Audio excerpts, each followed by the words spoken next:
अद्य शनिवासरः अथवा मन्दवासरः। माघ पौर्णिमा दिनांक 24 फेब्रुवारी 2024। चरक सूत्र स्थान अध्याय 11। शङ्खं चक्रं जलौकान् ददतमृतघटं चारुदोर्भिश्चतुर्भिः सूक्ष्मस्वच्छातिरुद्यांशुकपरिविलसन् मौलिमम्भोजनेत्रं कालाम्भोदोज्ज्वलाङ्गं कटितटविलसच्चारुपीताम्बराढ्यं वन्दे धन्वन्तरिं तन् निखिलगदवनप्रौढदावाग्निलीलं प्रौढदावाग्निलीलं ब्रह्मणो हि समारब्धा मात्रेयाद्येषु पूजिताम् अस्मदाचार्यपर्यन्तां वन्दे गुरुपरम्पराम् आयुर्वेदरतं वन्दे माधवाख्यं महागुरुम् आयुर्वेदामृतं सर्वं शिष्येभ्यो यः प्रदत्तवान् द्रष्टाज्ञानी दृष्टकर्मा कृतकर्मा तथैव च अध्यापकोऽभिषक्श्रेष्ठो महान् संशोधकस्तथा गुणैरेतैः समुदितैः यत्कार्यं प्रतनोति सः संवृद्ध्यर्थं हि कार्यस्य वयं नु प्रयतामहे सरस्वत्यै नमो यस्याः प्रसादात् पुण्यकर्मभिः बुद्धिदर्पणसङ्क्रान्तं जगदध्यक्षमीक्षते आत्रेयं प्रथमं वन्दे आयुर्वेदजगद्गुरुम् आयुर्वेदामृतं सर्वं गृहीत्वा हि सुरेश्वरात् अग्निवेशादिकेभ्यो यत्प्रेच्छत्मविसत्तमः प्रथमं तन्त्रकर्तारम् अग्निवेशं नमाम्यहम्।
ओम शांति शांति शांति। तत्र बुद्धिमता मानस व्याधि परितेनापि सता बुद्ध्या हिताहितम् अवेक्ष्य अवेक्ष्य धर्मार्थकामानाम् अहितानाम् अनुपसेवने हितानां च उपसेवने प्रयतव्यम्। तो बुद्धिमान व्यक्ति को मानस व्याधि से अगर ग्रस्त है तो भी सता बुद्धिया हिताहितम अवेक्ष अच्छे बुद्धि से हित और अहित ये देखकर धर्म अर्थ कामानाम अहितानाम अनुपसेवने धर्म अर्थ काम इनके लिए जो अहित है उनका सेवन न करने के लिए हितानां च उपसेवने प्रयतव्य और जो हित है उनके सेवन के लिए प्रयत्न करना चाहिए। नहीं अंतरेण लोके त्रयमेतन् मानसं किंचिन निष्पद्यते सुखम व दुखम व। तो इनके बगैर कोई भी सुख या दुख इस प्रकार का इस लोक में निर्माण नहीं होता। तो त्रिवर्ग जो है उसका अनुष्ठान करना चाहिए, हित सेवन ही करना चाहिए, अहित सेवन का त्याग निश्चित रूप से करना है। तस्मात् एतच्च अनुष्ठेयं तद विद्यानां च उपसेवने प्रयतितव्यम्। तो यही करना है और तद्विद्य जो है उनकी सेवा करने में प्रयत्न करना चाहिए।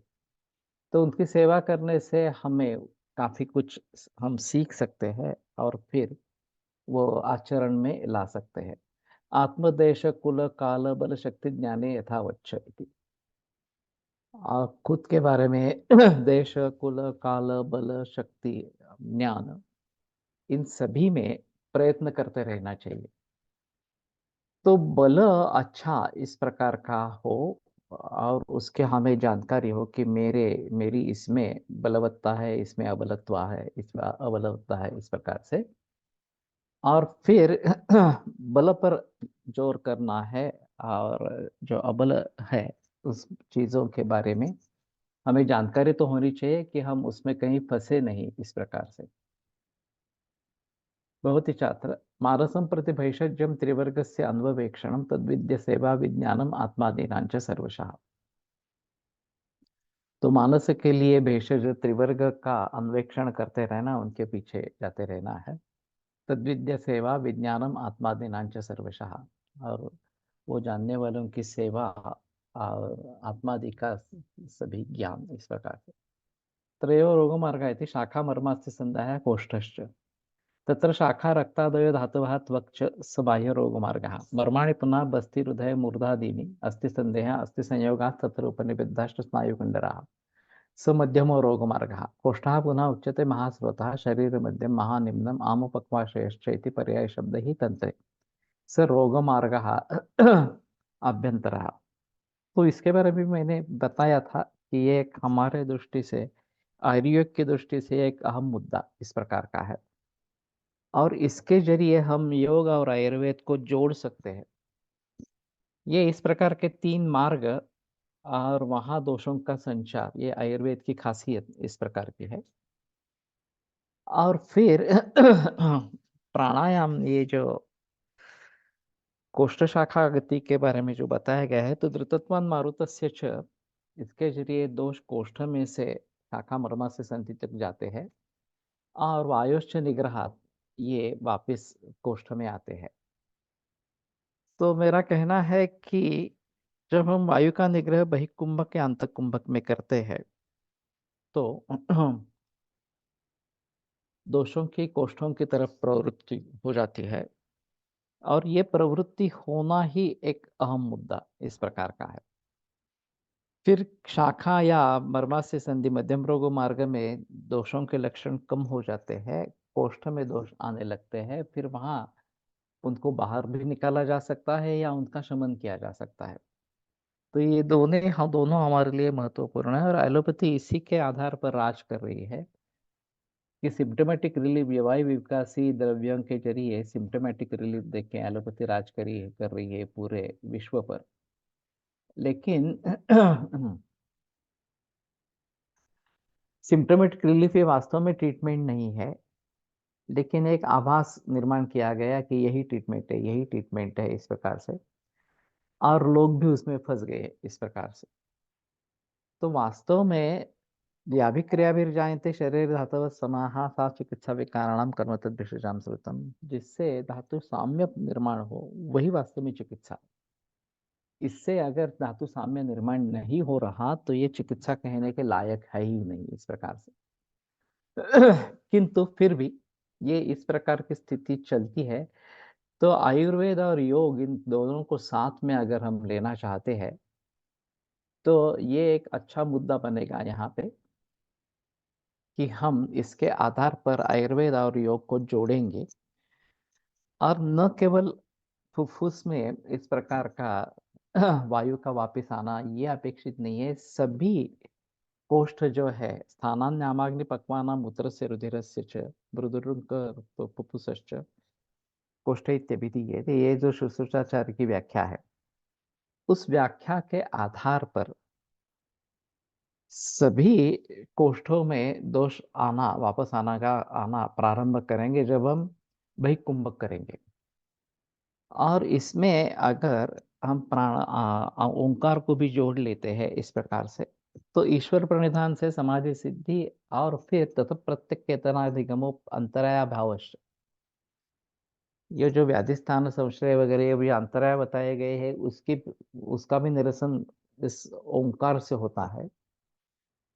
और आगे चलकर व्याधिस्थान संशय वगैरह ये से भी जो बताइए है, तो वहाँ मैत्री करुणा मुदितोपेक्षाणाम सुकृत पुण्य पुष्याणाम भावनातश्चित्त प्रसादनम, इनके जरिए चित्त प्रसादन हो जाता है, ऐसा कहा है। और उसका एक विकल्प में भाई कुंभक आया है, प्रच्छदन विधारणाभ्याम व प्राणस्य, इस प्रकार से। तो ये दोनों का परिणाम ओंकार और भ्रामर्य, ये वही कुंभक का परिणाम। दोषों को कोष्ठ में लाना इस प्रकार से होता रहेगा, क्योंकि ये निग्रह है, वायु का निग्रह है। और फिर दोष कोष्ठ में आ जाते हैं तो उनके शमन क्या शोधन के बारे में सोच सकते हैं, इस प्रकार की स्थिति रहेगी। तो इसके आधार पर हम सभी को ओंकार और वैकुंभक ये करने के लिए सुझाव दे देंगे। मैंने कल इसका एक वीडियो किया है, हिंदी में है, तो शायद जीएसएसए में डाला गया होगा, नहीं डाला है तो मैं डाल दूंगा। और उस वीडियो को प्रैक्टिस हम सब करेंगे, उस वीडियो की, उस प्रकार के ओंकार की। और जब हम अच्छी प्रैक्टिस करने लगेंगे, हमारे चित्त का प्रसादन होने लगेगा, क्योंकि ये चित्त प्रसादन का उपाय बताया गया है। तो ये दोष भी कोष्ठ में आना शुरू हो जाएगा। और एक जो सिंक्रोनाइजेशन मॉडर्न मेडिसिन में फुफ्फुस या रेस्पिरेटरी सिस्टम और कार्डियोवैस्कुलर सिस्टम का बताया गया है, उसमें हम इन दोनों का तो प्रयोग करेंगे ही, लेकिन महास्रोतस को भी उसमें जोड़ लेंगे क्योंकि अंतःकोष्ठो महास्रोताम उपक्वाशय इस प्रकार का है। और वैसे देखा जाए तो एंट्री पॉइंट शरीर में दो ही, एक मुख और नासा। मुख से हम अन्न और पानी लेते हैं और नासा से हवा लेते हैं।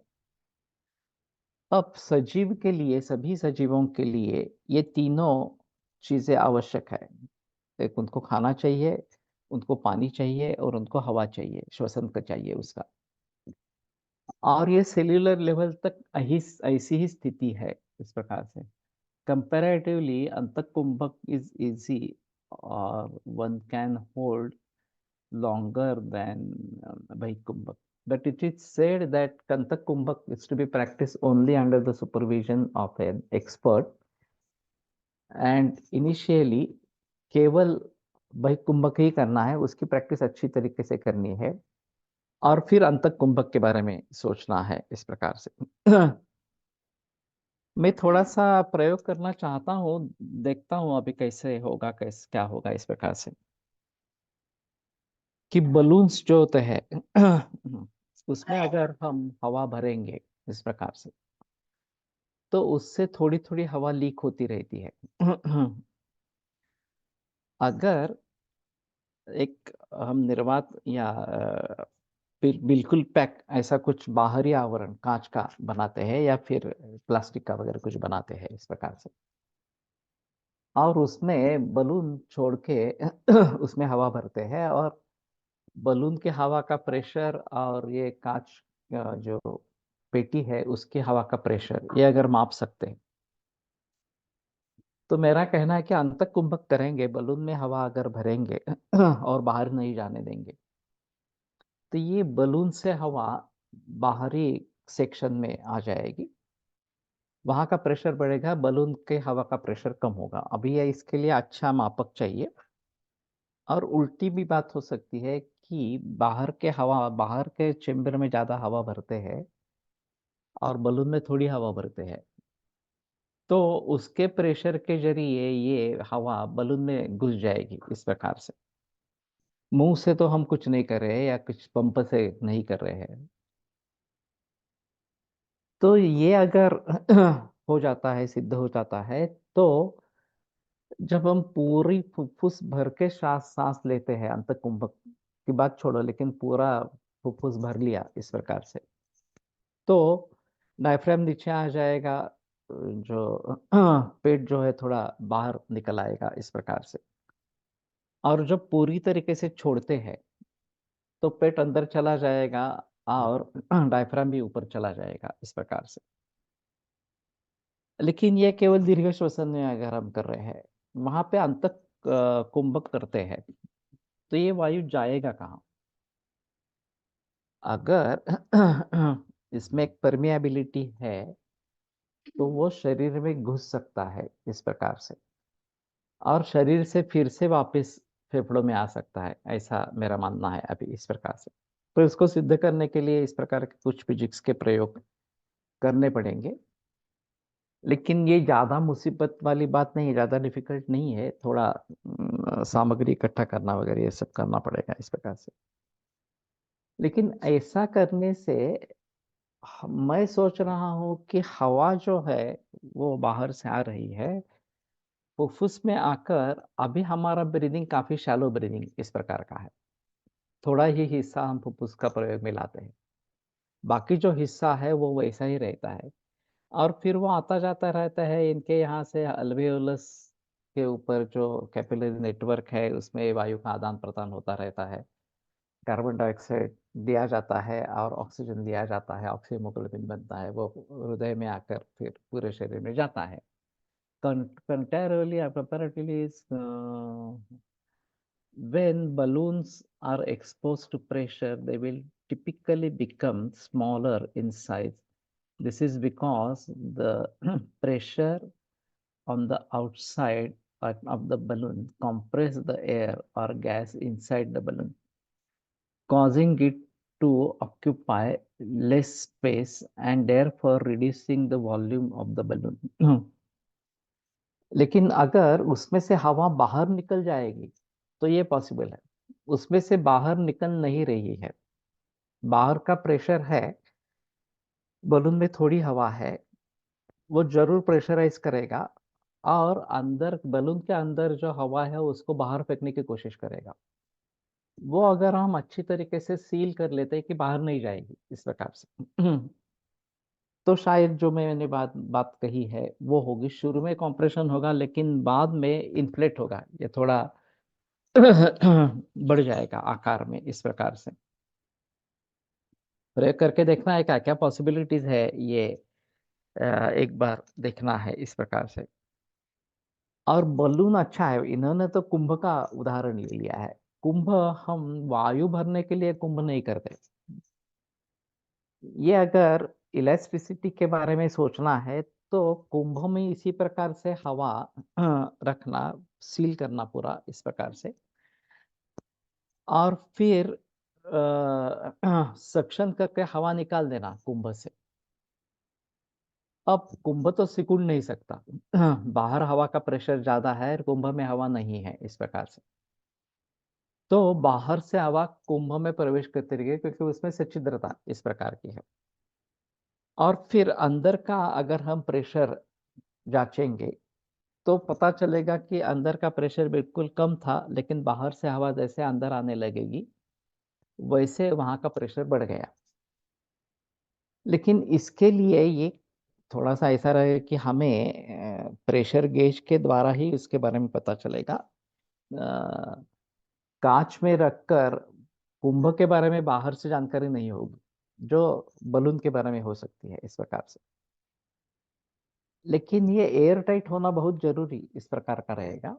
और फिर ये काफी मुश्किल मामला थोड़ा सा, थोड़ी सी भी अगर थोड़ा सा भी अवकाश मिलता है तो ये सब फैल जाएगा इस प्रकार से। लेकिन मैं मानता हूं कि अगर फुफ्फुस में हमने हवा भर ली है और बाहर जाने नहीं दिया तो ये प्रेशर कुछ ना कुछ तो काम करेगा। ऐसा नहीं होगा कि केवल कैपिलरी नेटवर्क्स में ये आदान प्रदान बढ़ेगा वगैरह, इस प्रकार का नहीं होगा। तो ये परकोलेट होना पूरे शरीर में पॉसिबल है और वापस वहां से बहिकुंभक करेंगे तो फिर से फेफड़ों में आना, मलिन वायु जो है, मदरूप वायु जो निर्माण हुआ है वो, ये पॉसिबल है। तो मेरा अभी सुझाव ऐसा है कि पोषण जो चाहिए सेल्स को, हर सेल्स को, वो हमें अन्न और पानी के जरिए मिलेगा। वो अन्न स्रोतस उदक स्रोतस के द्वारा परिणमन होके, अग्नि के द्वारा परिणमन होके आहार रस बनेगा, उसके ऊपर ये रस धात्वग्नि की क्रिया बनेगी, रस धातु बनेगा, उसको यकृत प्लीहा को प्राप्त करके राग प्राप्त होगा, रक्तवर्ण प्राप्त होगा और वो हृदय में चला जाएगा और फिर व्यान के द्वारा विक्षेपित होता रहेगा। तो इसके जरिए पूरे शरीर में ये जो रस धातु है ये पहुंच जाएगा, जिसको रक्तवर्ण प्राप्त हुआ है इस प्रकार का रस धातु पहुंच जाएगा इस प्रकार से। अब वहां पे परिणमन की प्रक्रिया होगी सेल लेवल पर, उसमें सार किट्ट विभाजन हो जाएगा और जो सार है वो सेल के द्वारा प्रयोग में लाया जाएगा। किट्ट जो भाग है वो फिर से शिराओं के द्वारा हृदय में पहुंचेगा। अब ये मल या किट्ट स्वरूप है, तो वो हृदय आमाशय द्वारम इसके जरिए आमाशय में आएगा और फिर जो किट्ट आहार से बन रहा है उसमें मिल जाएगा, घन किट्ट द्रव किट्ट, और बाहर फेंका जाएगा। तो इसके बारे में तो कोई बहस इस प्रकार की नहीं है कि ये जो सेल्युलर लेवल पर जो अशुद्धियां बनती है हमारे हिसाब में, उसके अग्नि के द्वारा पचन होने के बाद जो भी मलभाव निर्माण होता है वो कहाँ जाता है इस प्रकार। तो वो इसी तरीके से फिर से आमाशय में आएगा और अन्न के साथ मिलकर उसका फिर परिणमन होता रहेगा इस प्रकार से। और वायु प्राणवायु स्रोत से सीधा सेल तक पहुंच जाएगा। जब हम अंतःकुंभक बहिकुंभक कुछ भी नहीं कर रहे हैं तो शायद ये बात नहीं बनेगी। नॉर्मल रूप से जो अभी एलोपैथी का जो कहना है उसी प्रकार से ये केवल ऑक्सीजनेशन वगैरह इस प्रकार का होता रहेगा। लेकिन अंतःकुंभक बहिकुंभक इस प्रकार का करेंगे तो वायु फैलेगा इस प्रकार से और शरीर में पहुंचेगा और वापस आएगा। तो वायु का निग्रह करने से दोष कोष्ठ में आने लगते हैं और फुफ्फुस एक कोष्ठ है।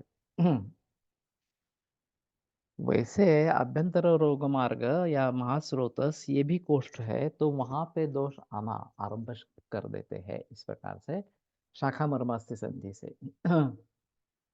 तो नॉर्मल प्रोसेस में एलोपैथी का जो कहना है वो चलता रहेगा इस प्रकार से। लेकिन जब हम इस प्रकार की प्रैक्टिस प्राणायाम की प्रैक्टिस करेंगे, तस्मिन् सति श्वास प्रश्वास और गति विच्छेद प्राणायाम, ये प्राणायाम की व्याख्या है। तो सांस रुकनी चाहिए, गति विच्छेद होना चाहिए। गति विच्छेद दो प्रकार से हो सकता है, एक अंतः कुंभक में हो सकता है, बहिकुंभक में हो सकता है। अंतः कुंभक में अगर गति विच्छेद हो गया तो शरीर में फैलेगा, बहिकुंभक में अगर गति विच्छेद हो जाएगा तो शरीर में वापस फुफ्फुस में वापस वायु आ जाएगा इस प्रकार से। और ये घट के उदाहरण के साथ अगर हम सिद्ध कर सकते हैं कि घट में हवा अंदर जाती है या घट से हवा बाहर आती है, अगर प्रेशर बढ़ जाता है वहां का, तो थोड़ा आसान होगा इस प्रकार के। वहां घट का उपयोग हम हवा के लिए नहीं करते, पानी के लिए करते हैं, और पानी इस प्रकार से बाहर आता है अंदर जाता है, तो देखा गया है। तो पानी जरा स्थूल है, वायु सूक्ष्म है उससे भी, तो वो तो आसानी से अंदर बाहर आता होगा जाता होगा, इस प्रकार की परिस्थिति रहेगी। और फिर इसके जरिए दोषों का शाखा मर्मास्थि संधि से कोष्ठ में आना ये अहम मुद्दा है, सभी कोष्ठों में आना। ये अहम मुद्दा इस प्रकार का है। और ऐसा होने से शाखा मर्मास्थि संधि में दोष स्थित होने के कारण जो लक्षण वगैरह उत्पन्न हो रहे हैं, जो व्याधि निर्माण हुआ है, इसमें संप्राप्ति भंग की प्रक्रिया इस प्रकार की रहेगी। और इसमें चित्त प्रसादन भी होता रहेगा, ये एक अलग मुद्दा है। प्रच्छन्न विधारणाभ्याम व प्राणस्य, इससे चित्त प्रसादन होता है ऐसा कहना है। तो मानस भावों के जरिए भी जो भी दोष वैषम्य वगैरह इस प्रकार का हो रहा है, हृदय का मतलब यहाँ पे दो तरीके से लिख सकता है, हृदय चेतना स्थान मुक्तम। ये एक बात बताई गई है, मन का वो स्थान है, सत्वादिधाम हृदयम स्तनोर कोष्ठ मध्यगम, ये जो बात बताई गई है हृदय के बारे में। तो अशुद्धियां यहाँ से अगर निकल जाती है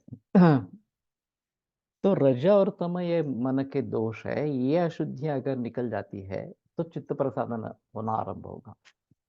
और जैसे चित्त प्रसादन होगा वैसे व्याधिस्थान संशय प्रमाद आलस्य वगैरह वगैरह जो है ये भी अंतराय नष्ट हो जाएंगे। दुखद और मन से अंग में जयत्व श्वास प्रश्वास विक्षेप सहभ हुआ, ये भी उसके साथ में होने वाले उपद्रव है, ये भी कम होने लगेंगे। तो मानस भाव पर भी इसका परिणाम इस प्रकार का रहेगा। अभी मैं सोच रहा था मन और चित्त के बारे में। हमारे ग्रंथों में मन के बारे में ज्यादा बहस इस प्रकार की है।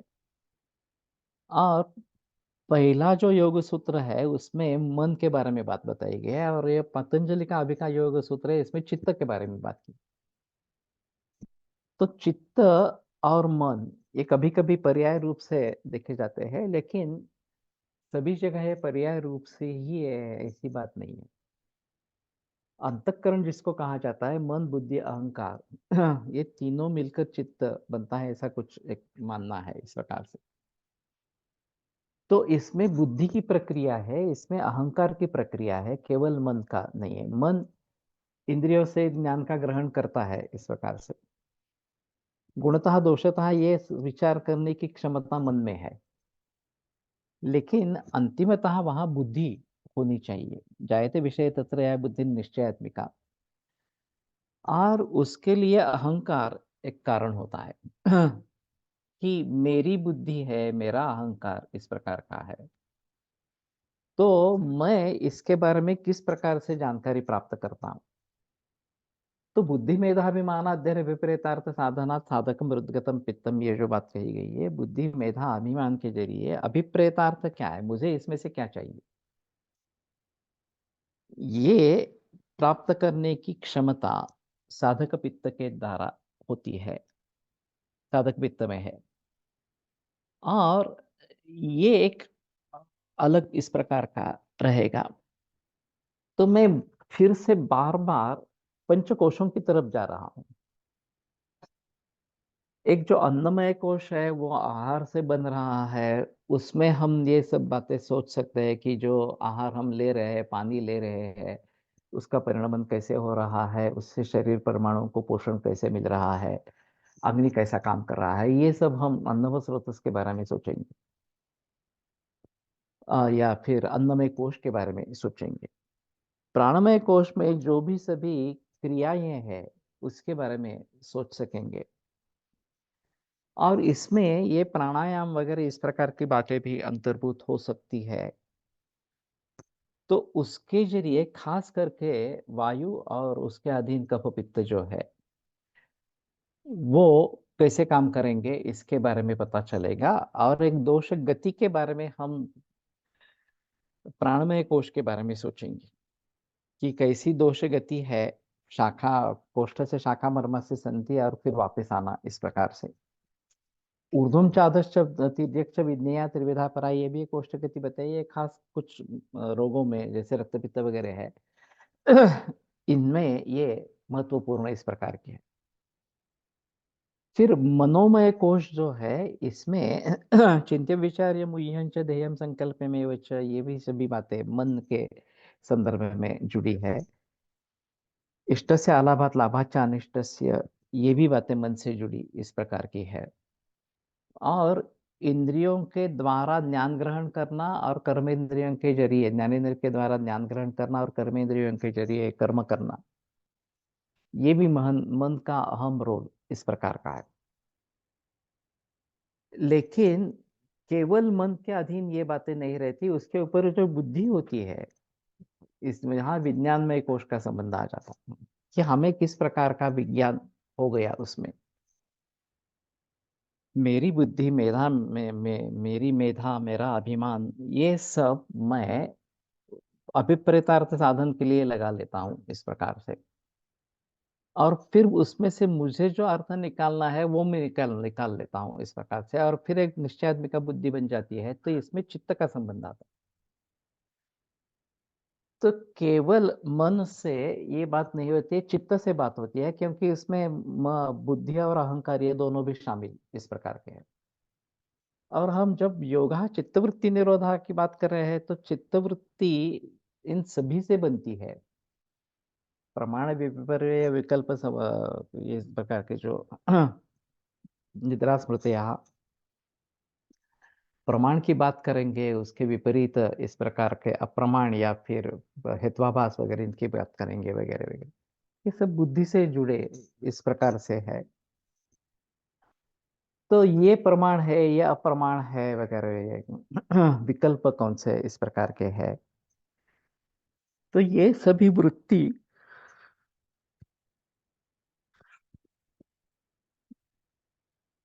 केवल मन से जुड़ी नहीं। और इसीलिए चित्त का शब्द का प्रयोग किया गया है। अभी मैं इसके बारे में सोच रहा था कि तत्र एकम इंद्रियम इंद्रियाणाम व्यापकम सर्शन व्यापेरपि व्यापकम अभी चेतः, वहाँ चेत शब्द का प्रयोग है, मन का नहीं है।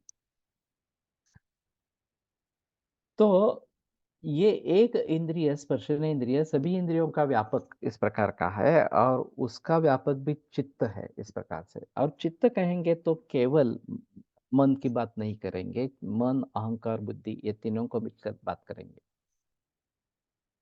तो पतंजलि ने बड़े कौशल्य से चित्त शब्द का प्रयोग किया है। सांख्य कारिका में अभी मुझे पक्का याद नहीं आ रहा, सांख्य कारिका वो जो है कि तस्मात् प्रधानम द्वारी द्वाराणी अन्यानी इस प्रकार का विषय सांतकरणा बुद्धि विषय अवगाहते यस्मात्, अंतःकरण के साथ बुद्धि विषय का अवगाहन करती है, तस्मात् प्रधानम द्वारी इस प्रकार का कुछ इस प्रकार की कुछ कारिका है। तो एक बार सांख्य कारिका देखनी पड़ेगी। और फिर ये अंतःकरण की जो बात कही जाती है केवल मन की बुद्धि की बात नहीं की जाती। मनोबुद्धि समाधानम अर्थ तत्व परीक्षणम ये शरकाचार्य भी लिखते हैं शायद इस स्थान में। तो मन और बुद्धि दोनों के व्यापार आवश्यक है, और अहंकार अहम अत्र अधिकृतः मैं यहाँ पे हूँ, यह अहंकार भी आवश्यक है। तो इसी के जरिए मुझे निर्णय करना है, केवल मन से निर्णय नहीं होगा, बुद्धि और अहंकार भी उसमें शामिल इस प्रकार के हो जाएंगे। और इन सभी वृत्तियों का निरोध करना ये योग में आवश्यक इस प्रकार की बात रहे। तो अभी मैं सोच रहा हूं कि ये पंचकोश की संकल्पना इसमें अगर हम जोड़ते हैं, वो वास्तव में उपनिषद में है, लेकिन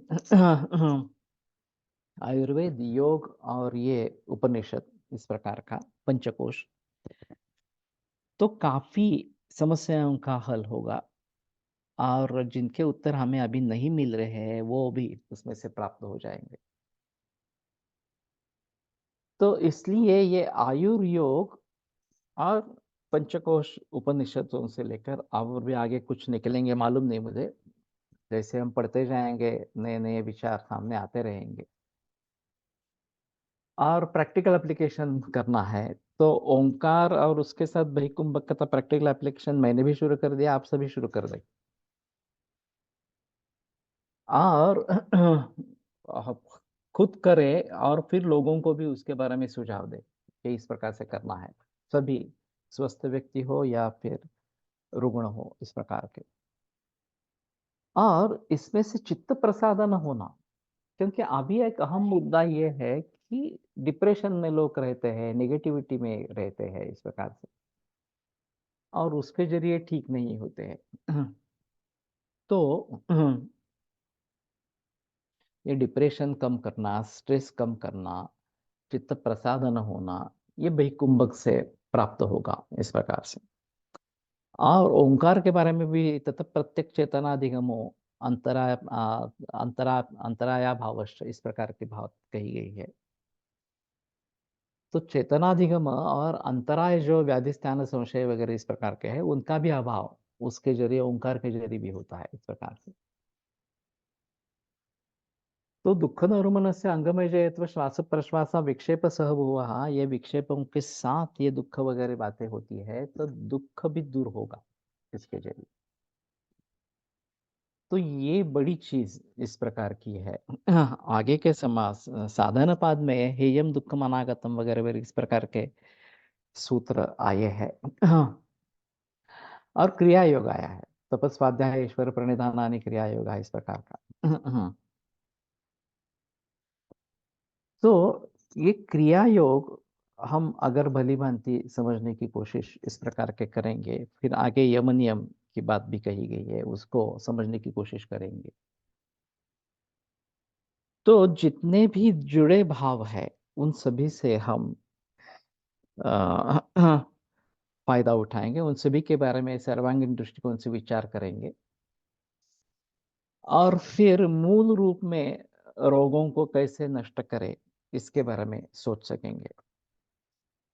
तो मुझे लगता है कि जो मैंने एक विचार किया था आयुर्वेद और योग को जोड़ने का, वो सही इस प्रकार का है। कैसे जोड़ेंगे, क्या जोड़ेंगे, उस समय में तो मेरे ध्यान में नहीं था। लेकिन जैसे ये बही कुंभक की बात आई या ओंकार की बात आई, और फिर हमारे जो सूत्र है कि कोष्ठम वायुश्च निग्रहात्, इस प्रकार से कोष्ठ शाखादिगति, इसके बारे में सोचना आरंभ हुआ, तो मुझे निश्चित रूप से ये लगता है कि हम एक नई दिशा, नया आयाम इसको जरूर देख पाएंगे इस प्रकार से। चित्त ये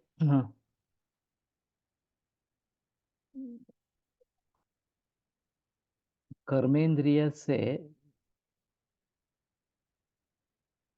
समलग्न होता है, ऐसा कोलटकर सर से सुना है। कर्मेंद्रिय से, स्पेशली कार ड्राइविंग से के समय, mechanical movements of car control are governed by chitta, as I remember you explained. ये जो एक आदत सी बन जाती है, कार चलाते हैं उस समय विचार भी चालू रहते हैं, बोलती भी है, फोन भी चालू रहता है, इस प्रकार से। तो मॉडर्न मेडिसिन के अनुसार तो ये तुम्हारे नर्वस सिस्टम काम करती रहती है इस प्रकार से। लेकिन मुझे ऐसा लगता है कि एक साथ में हम बहुत सारे, जैसे हम बहुत सारे ज्ञान प्राप्त कर सकते हैं, एक साथ में बहुत सारे कर्म भी करते रहते हैं इस प्रकार से। और मन की गति अति तीव्र है, तो पता नहीं चलता कि हम ये कब कर रहे हैं, वो कब कर रहे हैं, इस प्रकार से। लेकिन चित्त केवल कर्मेंद्रिय से संलग्न होगा ऐसा तो नहीं लगता। और कोलटकर सर से अगर ये बात सुनी होगी, तो अगर उस कुछ के बारे में कुछ और जानकारी प्राप्त हो, या फिर किस सिलसिले में ये विषय चल रहा था, ये अगर पता चले, तो शायद कुछ बात बनती है। लेकिन वैसे चित्त के बारे में भी सभी रेफरेंसेस को इकट्ठा करना, ये एक अहम मुद्दा इस प्रकार का रहेगा। और वृत्ति क्या होती है, चित्त वृत्ति निरोध, ये जो है वृत्ति सारूप्य मितरत्र, वो चित्त तदाकार बन जाता है, जिसके बारे में सोच रहा है इसके बारे में। और फिर ये कैसे टालेंगे, चित्त अपने ही स्थान में रहे, वृत्तियों का निरोध हो जाए, तदा द्रष्टु स्वरूपे अवस्थानम, यह अवस्था कैसे प्राप्त हो। और फिर व्युत्थान दशा और समाधि दशा, समाधि में इस प्रकार का चित्त अपने आप में हो जाएगा, आत्मस्थ मनस स्थिर, इस प्रकार की कुछ बात होगी इस प्रकार से। शीतल के सिर कर्माई कौन, तो उसके बारे में थोड़ा सोचना जरूरी पड़ेगा। लेकिन अगर तुम्हें या किसी और को इसके बारे में जानकारी है, तो बताओ, हम कोशिश तो करते ही रहेंगे इस प्रकार से। पत्रगंड पिडका अलजी अपची, जप करताना सुद्धा मन कधी कधी दुसरीकडे जाते, हाताने माळ चालू असतो, ये तो है। मन वैसे भी भटकता रहता है, इसीलिए चित्तवृत्ति निरोध बहुत मुश्किल मामला है। ये हम मन के ऊपर भी काबू नहीं पा रहे हैं, बुद्धि और अहंकार ये तो और आगे इसके है इस प्रकार से। और इसीलिए ये जो संप्रज्ञात समाधि की चार अवस्थाएं है, कि शुरू में सवितर्क, फिर सविचार, इस प्रकार के। तो सवितर्क में सामने आलंबन है, कुछ अच्छा म्यूजिक चल रहा है, सुगंध है, वगैरह वगैरह, इस प्रकार का सभी माहौल होते हुए भी मन वहीं पे लग जाएगा ऐसा नहीं बता सकते, वो भटकता रहता है इस प्रकार से। तो मैकेनिकली क्रिया होती रहती है, और ये गानू सर का भी कहना था, हर क्षण को जीना है, कि हम उस क्षण में जो कार्य करिए उसी में हमारा मन होना चाहिए। हमारा मन दूसरे किसी जगह जा रहा है, ये अच्छा इस प्रकार का नहीं है। और ये काफी मुश्किल मामला इस प्रकार का है। तो कहने का तात्पर्य ये रहेगा कि ये धीरे धीरे मन के ऊपर काबू पाके चित्तवृत्तियों का निरोध हम सीखने की कोशिश करेंगे, तो शायद ओंकार में तल्लीन हो जाना, वही कुम्भक में तल्लीन हो जाना, इस प्रकार से बात अगर रहेगी तो भी चित्तवृत्तियों का निरोध होगा कुछ हद तक। जैसे कि हम किसी आलम पर लक्ष्य केंद्रित करते हैं तो बाकी चित्तवृत्तियों का निरोध हो जाता है, केवल हम उसी में लग रहे हैं। लेकिन ये भी बात नहीं होती है, मैकेनिकली प्रोसेस होती है, जब करते रहते हैं माला आगे आगे बढ़ती रहती है, लेकिन ध्यान उसकी तरफ नहीं होता, मन में और ही कुछ विचार इस प्रकार के होते हैं, काफी कॉमन इस प्रकार का। तो इसमें से कैसे निकले बाहर, यही तो चित्तवृत्ति निरोध है, और वही तो हासिल करना है इस प्रकार से। तत्र गंड पीड़का अलर्जी अपच्छि चर्म कील अधिमांस मशक कुष्ठ व्यंगादय विकाराः बहिर्मार्गजाश्च विसर्प श्वयथु गुल्म अर्शो विद्रद्यादयः शाखानुसारणो भवन्ति रोगाः। तो ये शाखा में उत्पन्न होने वाले इस प्रकार से विकार है। और इन सभी में दोष शाखाओं में जाकर ये विकार निर्माण करते हैं, तो उनको अगर कोष्ठ में अगर हम लाते हैं तो ये विकार वहां पे कम हो जाएंगे, और फिर दोषों को बाहर निकालेंगे या उनका शमन करेंगे तो शांति होगी विकार की इस प्रकार से। तो बहिर्मार्ग इस प्रकार के ये सभी विकार शाखानुसार इस प्रकार के हैं। पक्षवद ग्रह अपतानक अर्दित शोष राजयक्ष्मा अस्थि संधि शूल गुद भ्रंशादय शिरोरुद्बस्ति रोगादयश्च मध्यम मार्गानुसारिणो भवन्ति रोगाः। तो ये सभी मध्यम रोग मार्ग में होने वाले इस प्रकार के रोग है, ये काफी गंभीर इस प्रकार के है। ज्वर अतिसार छर्दी अलसक विसूचिका कास श्वास हिक्का आनाह उदर प्लीहादय अंतर्मार्गजाश्च विसर्प श्वेतु गुल्मार्शो विद्रद्यादय कोष्ठानुसारिणो भवन्ति रोगाः। तीसरे जो है वो ज्वर अतिसार वगैरह सभी अंतर्मार्गज इस प्रकार के अभ्यंतर मार्ग में कोष्ठ में होने वाले हैं। और विसर्प श्वेतु गुल्म अर्शो विदरध्यादय कोष्ठानुसारेण ये भी हो सकते हैं। और ये आभ्यंतर विसर्प काफी मुश्किल मामला है। जनरली कोष्ठ में ही अगर दोष है और वहां पे कुछ विकार निर्माण कर रहे हैं, वो थोड़ा आसान होना चाहिए। मर्मास्थि संधि वगैरह में मध्यम रोग मार्ग में दोष है तो वो मुश्किल मामला होता है, और बीच वाला ये अभ्यंतर बाह्य रोग मार्ग होता है। लेकिन उसमें भी जिस प्रकार के विकार निर्माण हो रहे हैं उसके आधार पर उसकी तीव्रता कम ज्यादा इस प्रकार की होती है। और जनरली अंतःकोष्ठ में उत्पन्न होने वाले रोग थोड़े आसान होने चाहिए, लेकिन ये विसर्प श्वेत वगैरह जो है ये विदरदी, ये आसान नहीं है। पहले ज्वरातिसार वगैरह जो है वो थोड़े से आसान इस प्रकार से रहेंगे। तो अमर बगोल पहत वगैरह रूप रूपन उपद्रवा, ये जो बात कही जाती है कि मर्म स्थान में नहीं गया है इस प्रकार से, एक सुख साध्य के लिए लक्षण इस प्रकार का बताया। तो मध्यम रोग मार्ग में अगर दोष नहीं है, रोग नहीं है, तो फिर थोड़ा सा आसान इस प्रकार का होगा। लेकिन फिर भी ये तारतम्य विवेक रहेगा, बाकी सभी लक्षण भी देखने हैं, और फिर उसके मुताबिक साध्य साध्यत्व कैसा होगा इसके बारे में सोचना पड़ेगा। त्रिविधा भिषज है, भिषक छद्मचरा संति संति के सिद्ध साधिता संति वैद्य गुणे युक्ता त्रिविधा भिषजो। तो छद्मचर एक, सिद्ध साधित दूसरे, और वैद्य गुणों से युक्त ये त्रिविध इस प्रकार का है। वैद्य भांडव शोधे पुस्त ही पल्लवय रवन लभंते भिषक शब्दम अज्ञास्ते प्रतिरूपका। तो वैद्य भांड औषध पुस्तक पल्लव अवलोकन, इनसे ये भिषक शब्द जिनको प्राप्त हो जाता है, ते अज्ञ है, वो अज्ञ है, प्रतिरूपक इस प्रकार के है, ये लोगों को लूटने वाले इस प्रकार के है। श्री वेशो ज्ञान सिद्धानां व्यपदेशात अतद्विदाः वैद्य शब्द लंबते ये न्यास से सिद्ध साधिता।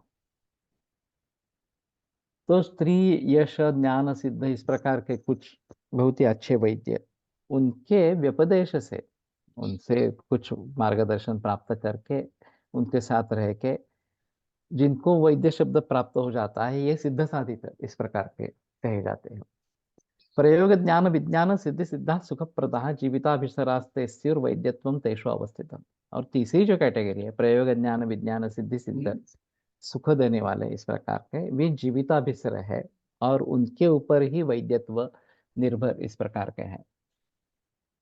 आज के परिप्रेक्ष्य में छद्मचर भिषक किसे कहेंगे? जिसके पास डिग्री न हो या जिसके पास ज्ञान न हो, कुछ परंपरा गत वैद्य बिना डिग्री के भी अच्छा चिकित्सा कर लेते हैं। ये काफी मुश्किल मामला है। एक ऐसा नियम लगाना वगैरह इस प्रकार के दृष्टि से देखा जाए तो, वैसे देखा जाए तो अपनी ख्याति करने वाले, अपनी पब्लिसिटी करने वाले काफी लोग हैं जो वास्तव में वैद्य ही नहीं। बालाजी तांबे एक अच्छा नमूना रहा। वो बेसिकली मैकेनिकल इंजीनियर थे और फिर उन्होंने आयुर्वेद में आकर अच्छा खासा नाम कमाया। और ये स्थिति हो गई थी कि आयुर्वेद में अथॉरिटी कौन है, तो बालाजी तांबे है, इस प्रकार की स्थिति हो गई। उनका कामशेट के यहाँ जो आश्रम इस प्रकार का है, कुशसाठी बहिकुंभक, कुष्ठ का कुश, सभी रोगों के लिए इसका फायदा होगा। केवल किसी पर्टिकुलर रोग के बारे में नहीं है इस प्रकार से।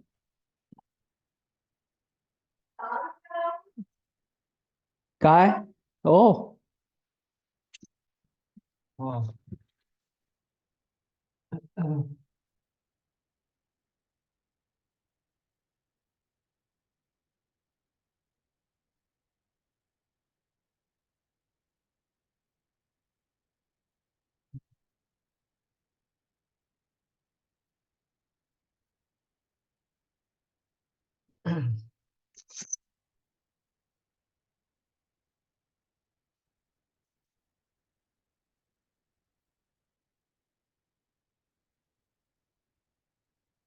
तो कहने का तात्पर्य अर्थ ये है, लेकिन उन्होंने अच्छा खासा नाम कमाया, ये फार्मेसी शुरू की और उसका सेल भी बहुत अच्छा था, उनकी दवाइयाँ अच्छी थी, अच्छी है, अभी भी है शायद।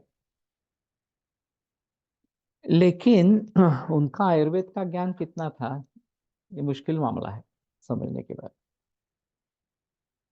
दूसरी जगह इस प्रकार के भी लोग हैं जो एमडी है आयुर्वेद में, पीएचडी है, काफी भरोसे से प्रैक्टिस कर रहे हैं, इस प्रकार से अच्छे भी रिजल्ट्स है। फिर भी ज्ञान कितना होगा ये बताना मुश्किल इस प्रकार का रहेगा। कोलटकर सर के क्लिनिक में एक तस्वीर थी, भवतम सचा भुआ इस प्रकार का लिखा था, और सर ने बताया था कि इसका मतलब मुझे आप जैसा बनाओ इस प्रकार का है। तो जिस गुरु का हम गुणगान करते हैं, महिमा उनकी बताते हैं, उसके जैसे बनने का प्रयास होना जरूरी है। और ये आसान नहीं है। जितना गुरु का गहरा अध्ययन इस प्रकार का होगा, उसी प्रकार का गहरा अध्ययन शिष्य का भी होना चाहिए। नहीं तो ये सिद्ध साधित हो जाते हैं। बीच वाली कैटेगरी है कि अच्छे गुरु से ज्ञान पाया है, फिर भी उन्हें अच्छा ज्ञान है, ऐसी बात नहीं है। मूल ग्रंथों का अध्ययन इस प्रकार का नहीं है। तो भी एक क्षति थोड़ी सी रहती है। अगर हम निरंतर अध्ययन करते रहेंगे, गुरु से ज्ञान पाया ही है, लेकिन फिर भी निरंतर अध्ययन करते रहते हैं तो ये जीविताभिसर सुखप्रद, ये अंतिम जो तीसरी कैटेगरी बताई है, वो बात इस प्रकार की हो सकती है।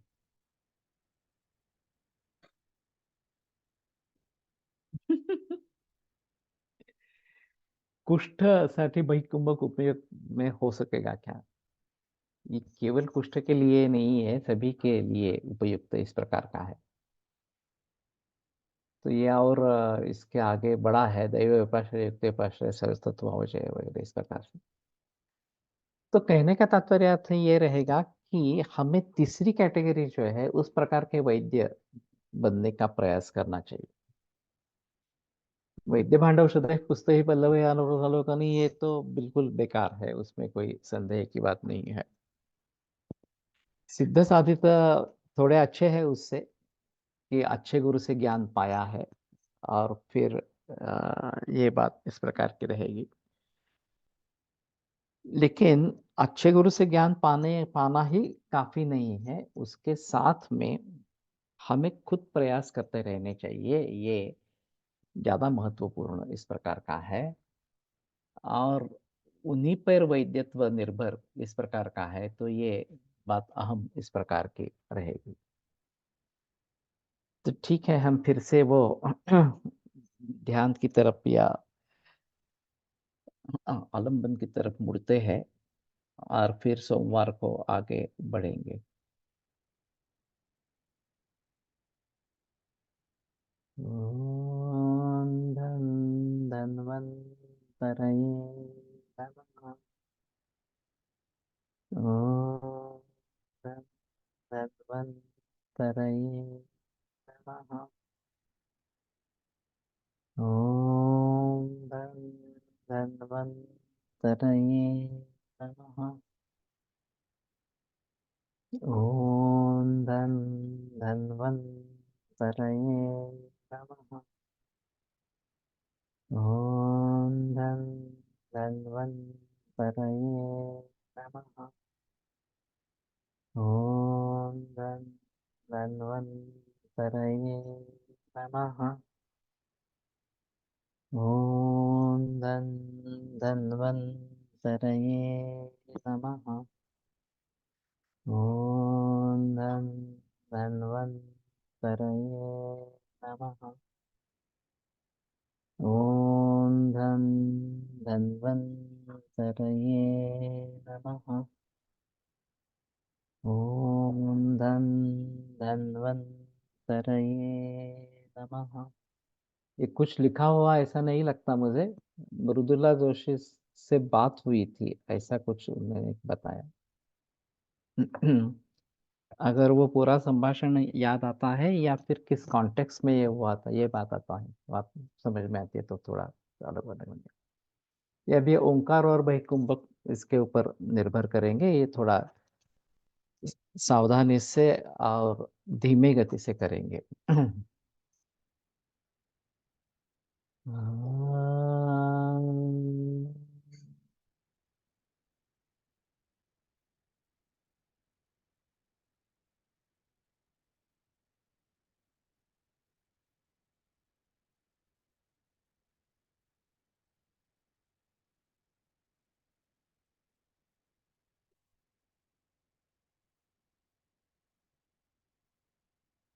It was my Sanskrit syllabus. Okay.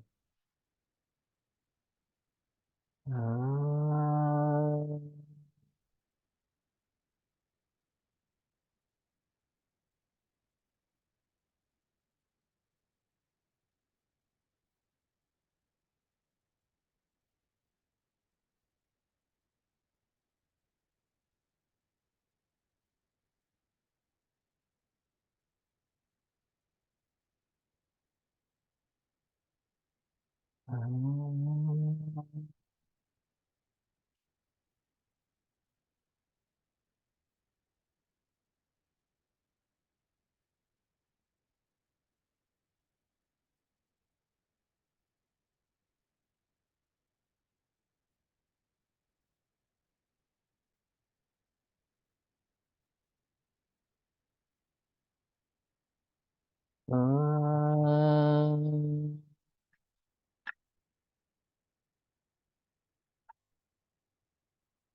Om Shanti शांति शांति। गुरु जो बहिकुंभ